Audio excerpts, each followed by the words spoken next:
our video. In this video, I and my team going to explain you about translation techniques by Molina and Albir. But before it, do you guys know about translation techniques? Okay, maybe some of you have know about it and some of you have not. So the first, I'm gonna explain you about the definition of translation techniques by Molina and Albir. So, according to Molina and Albir theory, translation technique is the way used to transfer messages from the source language into the target language, applied at the level of words, phrases, clauses, or sentences. Molina and Albir states that translation techniques have 5 basic characteristics. They are: the first one, they affect the result of the translation. The second one, they are classified by comparison with the original. The third one, they affect micro-unit text. The fourth one, they are by nature discursive and contextual. And the fifth one, they are functional. That's about definition of translation technique by Molina and Albir. Right now, we're gonna explain to you about 18 translation techniques by Molina and Albir. Okay friends, now we will discuss about Molina and Albir theory. So let's discuss the first technique is about adaptations. So this technique is used to replace a source text or CL, cultural or social element with one from target text or TL, which more familiar for target readers. So for example is Dear my teacher Ana, kepada yang terhormat guruku Ana. Dear is kepada, but in our cultural at Indonesian, kepada yang terhormat refers to the honorable ones for formal something. This technique is done by replacing cultural elements that have source languages with similar cultural elements and in the target language. For the second is about amplification.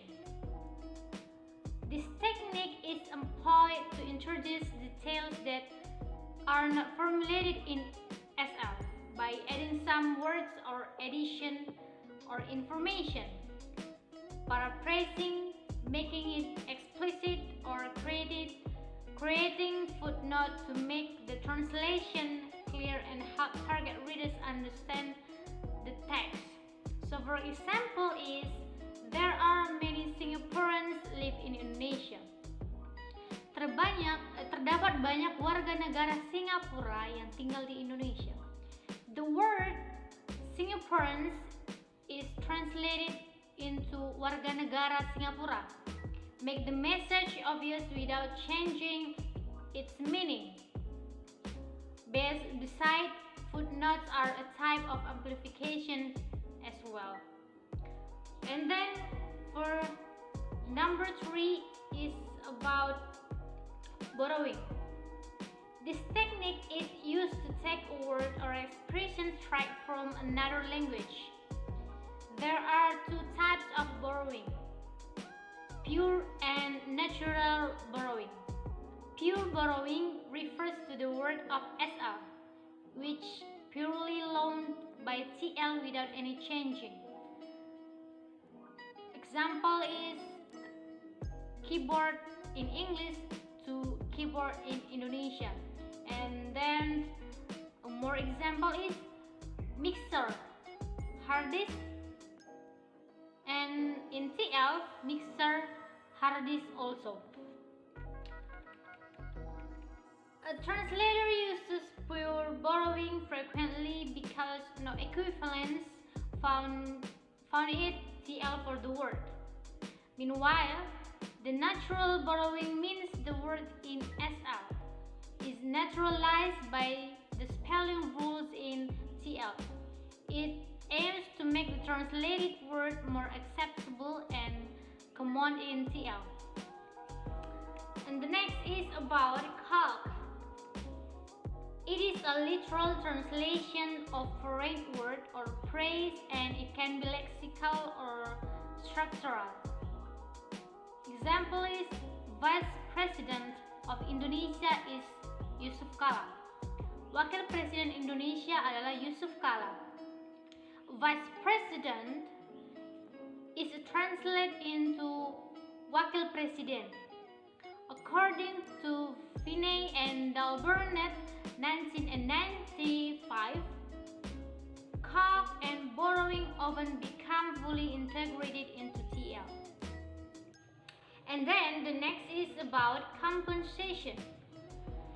This technique is to introduce an CL stylistic effect element of information in another placement, the TL, because it cannot be reflected in the same place as in the SL. For example is, good morning George, selamat pagi paman. If a nephew wants to greet his uncle, he may call his uncle by using his name George, but in Indonesian it's not acceptable to call uncle by just name because it is considered impolite. Therefore, instead of the utterance translated into Selamat pagi George, the acceptable one is Selamat pagi paman. And then we next to talk about description. This technique uses description to be acceptable to be word or expression from SL which is not understood in TL. For example, I like tempe. Saya suka tempe, makanan khas Indonesia yang terbuat dari kacang kedelai. This technique by replacing a term of praise with a description of its shape and function.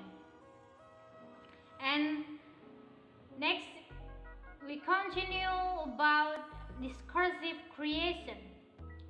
This technique is employed to establish a temporary equivalence which is a different, unpredictable, and out of context. It commonly used for translating book title, film, or any sort of literary text. For example is husband for a year, suami sementara.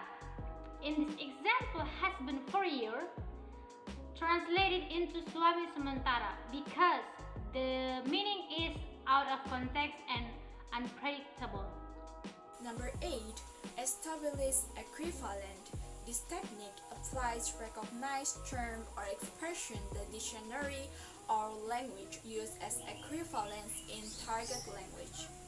The meaning and style of search language are the same as target language. For example, in search language, junior high school. In target language, that will be sekolah menengah pertama. The example of junior high school translated into sekolah menengah pertama. According to Newmark, 1988:89 coins the term as recognized translations, and he adds that we should normally use the official or generally accepted translation of any institutional term. Number 9. Generalization. This technique is employed to use neutral or more general terms. For example, to translate Indonesian terms like becak, bajai, bemo, delman into vehicle in English. For example, in search language mentioned, in target language that will be tempat tinggal. This technique coincides with Newmark's neutralization, i.e. functional and descriptive equivalent. Generalization is the opposition to particularization. Number 10. Linguistic amplification. This technique is used for adding linguistic elements. It is frequently employed in consecutive interpreting and dubbing. For example, in search language, take a seat. In target language, silahkan duduk. Based on the example, take a seat, translated into silahkan duduk or sit down please, instead of ambil kursi or take chair. Its opposition to linguistic compression. Number 11, linguistic compression. It is opposed to linguistic amplification. Hence, it is used for suppressing linguistic elements to make it brief due to the consideration of time and space. It is commonly employed in subtitling and simultaneous interpreting. For example, in search language, are you ready? In target language, that will be siap. To translate are you ready with siap in bahasa Indonesia instead of using a phrase with the same number of words. Apakah Anda siap? It is an opposition to linguistic amplification. And the next, literal translation. This technique is used to translate words, terms, or expression word for word. This technique will be properly applied when the form coincident with the word and meaning. For example, kill two birds with one stone. Membunuh dua burung dengan satu batu. This translation kill two birds with one stone translation into membunuh dua burung dengan satu batu. This technique corresponds with neither formal equivalent when in coincidence with punctuation and meaning. And the next, modulation. This technique is employed to change the point of view, focus, or cognitive category in relation to the TL. For example, I cut my finger. Jariku teriris. In this example, I cut my finger. Translation in jariku teriris. In Indonesian, instead of saya memotong jari saya. According to Hatim and Mande, right, this technique is used when the literal or transposite translation is considered to be unstable, idiomatic, and even to the translation result is grammatically correct. And the next, particularization. It is the opposite of generalization. Therefore, this technique creates TL more specific, concrete, and precise than CL. For example, to translate facial in English to bajai, bemo, and delman in Indonesian. It is the opposite of generalization. Therefore, this technique creates TL more specific, concrete, and precise that CL and translate facial in English to beca, bajai, bemo, and delman in Indonesian depending on the context of TL. And the next, reduction.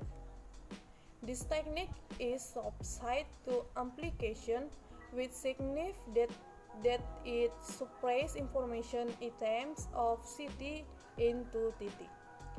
This including omission and implication. For example, a car accident, kecelakaan.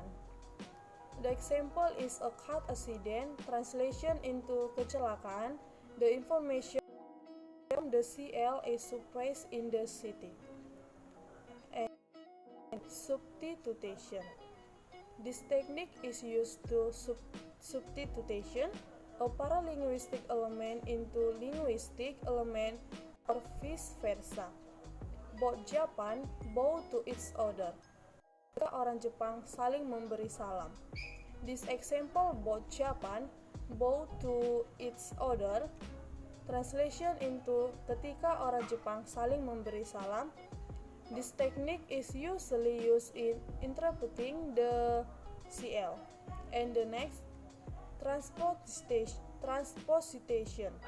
This technique is employed to change grammatically category.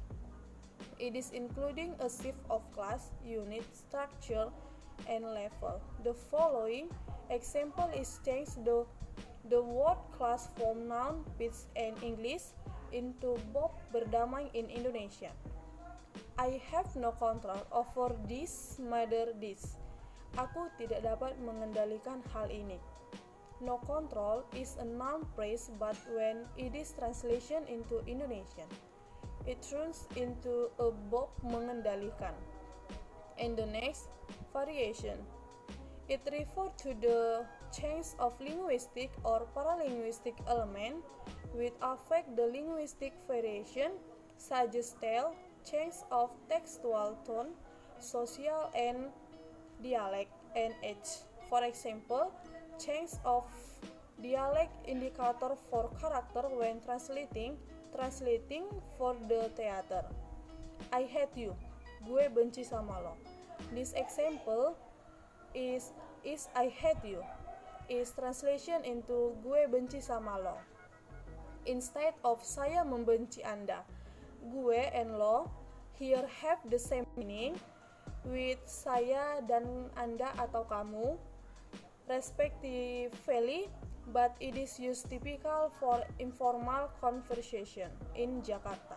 Okay everyone, that's all about translation techniques by Molina and Albir. We hope you enjoy it and understand it by and by. So see you in another video.